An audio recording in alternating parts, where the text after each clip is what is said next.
Welcome back to America Decides. As we just discussed, John Kelly told the New York Times former President Trump is, quote, certainly an authoritarian who, again quoting, falls into the general definition of a fascist. We should point out these are not terms casually thrown about in American political dialogue, certainly not this close to a presidential election. With that as a backdrop, I want to bring in Ray Mabus. He served as the Secretary of the United States Navy from 2009 to 2017. Prior to that, he served as the governor of Mississippi from 1988 to 1992.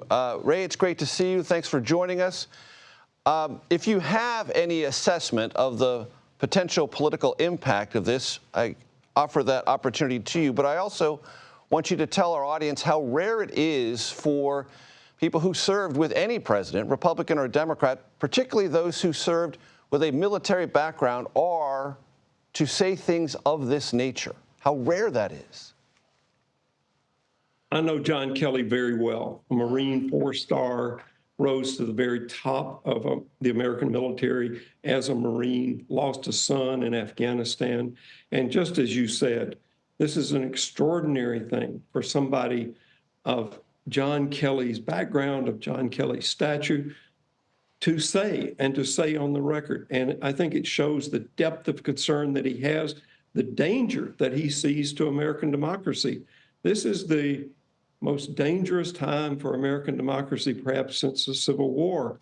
And John Kelly felt an obligation, a patriotic service obligation, to say something, that he could not remain quiet, knowing the risk that we would take, just the danger that we would take by returning somebody like this to the Oval Office. And, you know, he's not the only one to use the term fascist. Mark Milley, another four-star, chairman of the Joint Chiefs, who I also know very well, said that Trump was fascist to the core. And for people like this, for people at the very top of the American military who dedicated their lives to nonpartisan service, because the American military can't be the military of one party or another. It is the American military, and they take an oath to the Constitution, not an oath to any leader, not an oath to any party or any office. They take an oath to the Constitution and the idea that is America. And for John Kelly to say what he has said shows just what a dangerous moment we are in, and what a terrible, terrible idea it would be to send Donald Trump back to the White House. Ray, do you have any sense of the potential political impact of all this? Well, as a former elected official, it should have an impact. People should pay attention to it. And if there are undecided voters out there, this is the type of thing that you cannot ignore. But as you pointed out a little bit earlier, this is also going to be really a turnout election.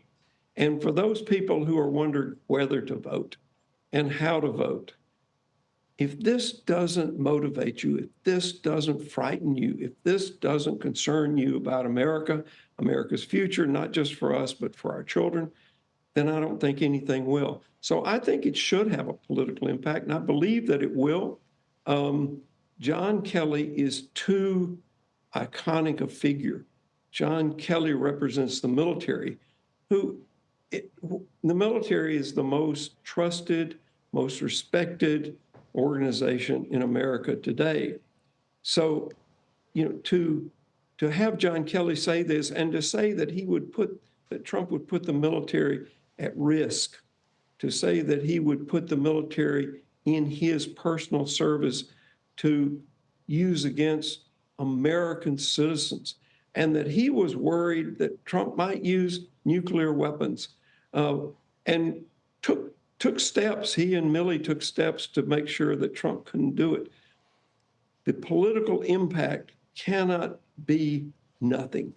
You cannot just pass over this. If you are an American worried about this country, if you are an American concerned with democracy, if you are American who wants America to stay America, you've got to listen to this. Ray, as you know, as being someone who represented Mississippi as governor, dealt with the constituents there, know that is a very pro-Trump state. I'm sure you still encounter people who are Trump supporters, who I'm sure have said to you, yeah, but inflation was lower, the world was safer, it wasn't on fire, and the border was more secure, and that's all I need to know. All this other stuff is just noise to me. What would you say to them?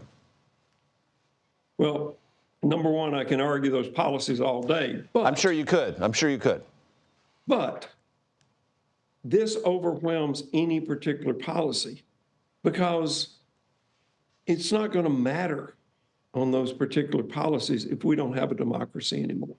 It's not going to matter what somebody does on some of these things if they are an autocratic ruler, if they cozy up to dictators like Putin and Xi and Kim Jong-un. And if you, this is something that is a danger to you as an individual. And regardless of what you think of some of these policies, if you believe in America and if you believe in the American military, then that's what I tell them. You have got to take this seriously and you have got to rethink what you're going to vote for. Because if you get a dictator, if you lose American democracy, who knows what policies are coming and who knows how it will affect you, because no one will be safe. Former governor of Mississippi, former Secretary of the U.S. Navy, Ray Mabus. Thank you, sir. Thanks, Major.